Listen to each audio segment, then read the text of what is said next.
रामायण में राम का नाम, रामायण में राम का नाम बिल्कुल आप लोग सुनते ही होंगे और महसूस भी करते होंगे कि राम का नाम एक साधारण नाम नहीं है, बल्कि जीवन में सुकर्म करके, जीवन में सुविचार के माध्यम से जो अंतिम पड़ाव तक पहुंच जाते हैं, उन्हीं का नाम राम है। तो राम एक साधारण नाम नहीं, बल्कि मुक्ति पाने का नाम राम है महोदय। वो कैसे? क्योंकि मुक्ति उन्हीं को मिलती है जो सुख और दुख से कभी भी विचलित नहीं होते हैं। और हम लोग तो बिल्कुल साधारण मनुष्य हैं, तो हम लोग को तो इसमें बिल्कुल सोचना पड़ता है, समझना भी पड़ता है, और जीवन में जो भी हमारे साथ घटित घटना होती है, उन सभी घटनाओं से हम कैसे बचें, इसके लिए मजबूती से हम उन स्थितियों का आकलन भी करते हैं। तो इसके लिए धार्मिक ग्रंथों की आवश्यकता होती है, और इसमें आपको राम का चरित्र भी हम लोग के लिए बेहद यानी सहायक हो जाता है महोदय। सही समझा आपने। क्योंकि मुक्ति आपको भी पाना है, तो सुकर्म करके सुविचार के माध्यम से आगे बढ़ना ही होगा। इतना ही नहीं, आप बिल्कुल जानते होंगे कि आप अपने जो कार्य करते हैं उसमें कभी कभी आप लालच और लोभ में पड़ जाते हैं, लेकिन आप राम जी का जीवन के बारे में जब आप आकलन करते होंगे तो पता चलता होगा कि राजा जहाँ बनने वाले, जहाँ कल राज्याभिषेक होना था, और आज रात्रि में अचानक घोषणा ने सब कुछ बदल दिया कि राम तुम अब राजा नहीं बन सकते। तो पल भर में खुशी कैसे नाराजगी में बदला, यह तो बिल्कुल यानी सोच भी नहीं पाइएगा। और रही बात हम लोग का आधुनिक जीवन का, तो हमारे जीवन में भी ऐसा ही होते रहता है। सुख कब दुख में बदल जाए और दुखित समय कब सुखी समय में बदल जाए, इसका कोई प्रमाण नहीं है साहब। इसलिए आप जानिए कि यदि जो समय चल रहा है वह समय चलता ही जाएगा। दुख है तो सुख जरूर आएगा, और यदि आप सुखी होकर ज़्यादा आप खुश हैं तो ये कभी आप इस पर भरोसा मत करिए। सिर्फ भरोसा करना है तो अपने कर्मों पर भरोसा करिए। यदि आपका कर्म सही होगा तो दुख का स्थिति आते हुए भी आप दुखित नहीं होइएगा। और ऐसे में यदि आप दुख में ही दुखित नहीं हैं, आप दुख का अनुभव नहीं कर रहे हैं, तो कहीं ना कहीं आप इस वर्ष से संबंध बनाए रखे हैं महोदय। इसलिए आपसी भाईचारे को बनाए रखिए। भाईचारा ही आपका दुख का सहारा है। इतना ही नहीं, आप ये भी जानते होंगे रामायण में सबसे ज़्यादा खुश कौन नजर आए हैं? पूरे रामायण का चर्चाएं होती हैं तो सबसे ज़्यादा खुश नज़र कौन आते हैं? अच्छा, आप लोग को माइंड में यह बिल्कुल आंसर आ गया होगा कि वह है हनुमान जी।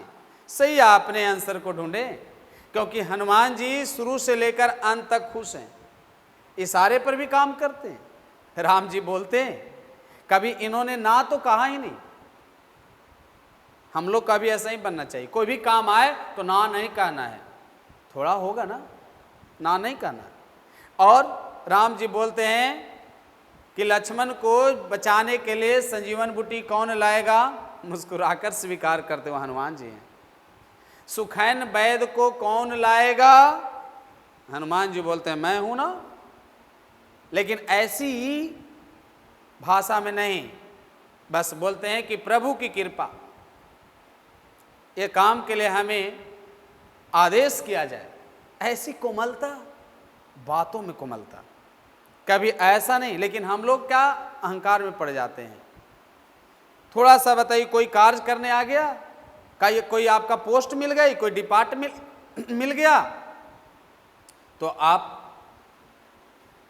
अहंकारी बन जाते हैं, अकड़न में आ जाते हैं कि मेरा तो ये डिपार्ट है। नहीं महोदय, ऐसा कभी नहीं। ये सब ईश्वर की कृपा।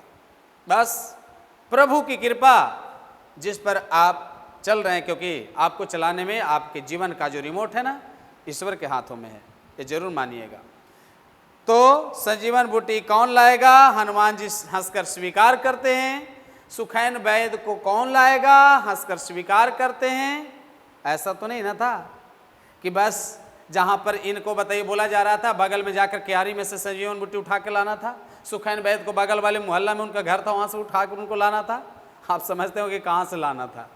और रही बात कि रावण के कब्जे में रहने वाली सीता माँ को पता लगाना है, तो ये पता कौन लगाएगा? तो हंसकर स्वीकार करते हैं कि आदेश किया जाए प्रभु, इस काम के लिए हमें छोड़ा जाए। और ये हंसकर हर एक कार्यों को करते हैं। तो आखिर आप जानते हैं कि जो अपने कार्यों को हंसकर जो व्यतीत करेगा वही न जीवन में सफल होगा। तो आपको पता होगा कि सड़क के किनारे राम जी का आशीर्वाद क्या मिला, हनुमान जी का, बजरंगबली का, कि आप देखिएगा सड़क के किनारे से लेकर के कहीं भी, तो आप ये महसूस जरूर करते होंगे कि हमारे यहाँ जितना राम जी का मंदिर नहीं है, उससे कई गुना ज़्यादा बताइए हनुमान जी का मंदिर है। इसलिए आप भगवान और भक्त, यदि आप भक्ति में यदि आप जीवन यापन कर रहे हैं तो आपका सब जगह यानी जयकारा होगा महोदय। इसलिए आप अपने जीवन का जयकारा करना चाहते हैं तो आपको बताइए सुख दुख से मुक्त रहना होगा। इसमें आपको विचलित नहीं रहना पड़ेगा। दुख है तो थोड़ा सा बताइए धैर्य रखिए, और सुखी हैं तो थोड़ा सा बताइए व्यवहार में कोमलता रखिए। समझ रहे हैं ना? इसी तरह से आपका जीवन चलता रहेगा। साथ ही साथ यह हमारे यानी बताइए शास्त्रों में बहुत ही अच्छा विकल्प बन करके आते हैं हमारे प्रभु श्री राम जी। एक कहते हैं कि कोई भी कार्य के लिए कॉन्फिडेंस रखिए, अनुभव रखिए। अनुभव ही तो था ना जो रावण के लिए वध करने का वजह बने।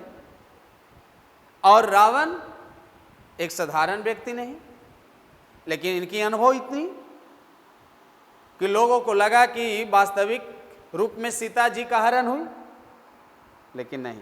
आप आधुनिक रूप में भी इसको आप जीवन में यानी अमल कर सकते हैं कि जापान में पता होना चाहिए कि जापान में 2-2 बार लगातार एटम बम गिराया गया। तो क्या वहां फिर से नई बिल्डिंग, नई कंपनियां नहीं बनी? क्योंकि कंपनी बनाने वाले और वहां इंडस्ट्री चलाने वाले लोगों से पूछा गया कि आपको बार बार ध्वस्त की जा रही है तो आप ऐसे क्यों? कहा कि ध्वस्त तो करेगा, मैं मानता हूं, लेकिन हमें कार्य करने का अनुभव तो नहीं न छीनेगा। तो उसी तरह से आपको भी सीखना है कि यदि आपके साथ बाधाएं आ रही है तो आते रहेगा, बाधाएं टल जाएगी।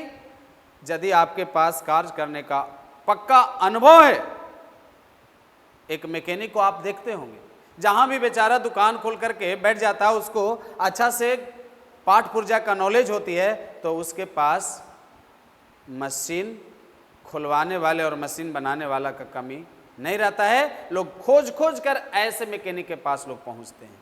तो आपके पास अनुभव होना चाहिए, चाहे जिस कार्य में लगे हों, अनुभव के साथ कॉन्फिडेंस के साथ लग जाइए तो आपका काम बिल्कुल बन जाएगा। और आप बताइए काम करके अपने जीवन को मुक्ति के रूप में प्रकट करिएगा। तो आप अपने जीवन में मुक्ति पाना चाहते हैं तो दुख सुख दोनों स्थिति में आप कभी भी विचलित नहीं होइए। तो यह संवाद है हमारे रामायण की उस पंक्ति से साहब। इसलिए फिर मैं मिलूँगा आप लोग के साथ नए वीडियो में। तब तक कहते हैं आप अपने पूरे परिवार के साथ मस्ती के साथ रहिएगा। धन्यवाद।